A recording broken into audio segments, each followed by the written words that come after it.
Mr. Speaker, on the eve of our nation's 250th birthday, Zoran Mamdani sat at George Washington's desk and painted a dystopian picture of America, an oligarchy based on exploitation, discrimination, nativism, and bondage.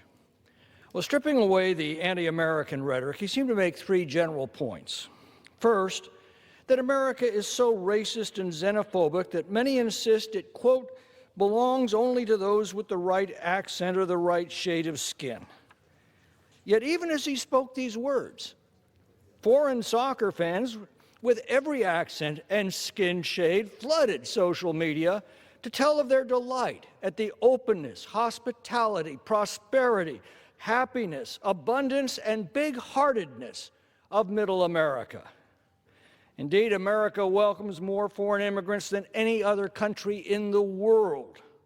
But we insist that those who come to America do so with a sincere desire to become loyal Americans, to adopt a common language, a common culture, and a common appreciation of American constitutional principles and traditions, and to raise their children to revere and appreciate this country.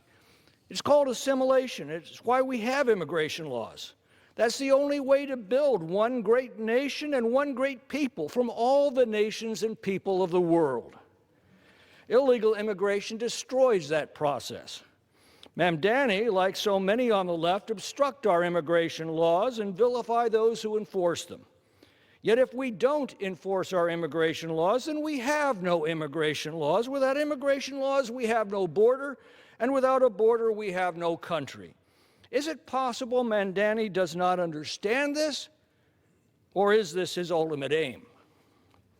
His second point is that American exceptionalism derives not from the principles of liberty proclaimed in the Declaration of Independence, but rather that these principles can be exchanged for others. And Mr. Mamdani has one in mind: socialism.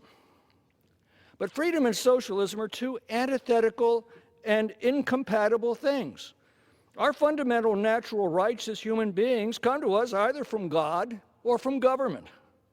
If from God, the right to chart our own course through life, develop our own talents, apply our own industry, and enjoy the fruit of our own labors are a birthright and are inalienable. But if these rights come from government, then they can be extended or withdrawn at the whim of those in power. Mr. Mamdani and his friends will decide how much you may earn, where and how you can live, which groups will receive the favors of government and which will be denied them, who must live under the law and who can live above it, even the temperature that you must set your thermostat. Wherever the socialists take control, we see this fundamental change, and there is nothing exceptional about it. It is the consistent product of socialist regimes: confiscatory taxes, chronic shortages of basic necessities, rampant homelessness, rising crime, bitter racial strife, failing schools, shuttered businesses, and ultimately fleeing families. His third point is that our founding principles create inequalities so vast that in America, quote, children go to sleep hungry while the world's first trillionaire hungers for more. Well, no one starves in America. Indeed, the poorest Americans today are wealthier than the vast majority of mankind. And yes, in America, extraordinary individuals, including legal immigrants, can achieve extraordinary success. The left loves to dehumanize them as oligarchs. Their vast fortunes were made because consumers found value in their products and freely bought them.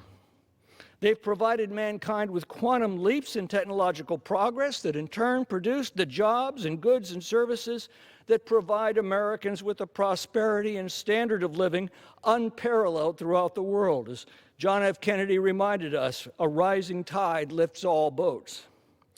The true oligarchs are the socialists who use the power of government to plunder the earnings of productive Americans in order to enrich themselves and their acolytes.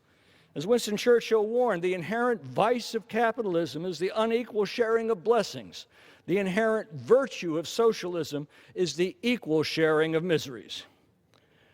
Mr. Speaker, if America follows Mr. Mamdani, it will not be the first civilization to succumb to the siren song of a benevolent, all-powerful government.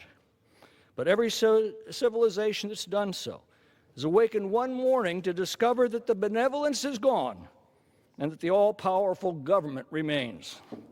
The American founders feared that one day a generation might emerge that has lost the memory of freedom. Let that not be the legacy of our generation. I yield back.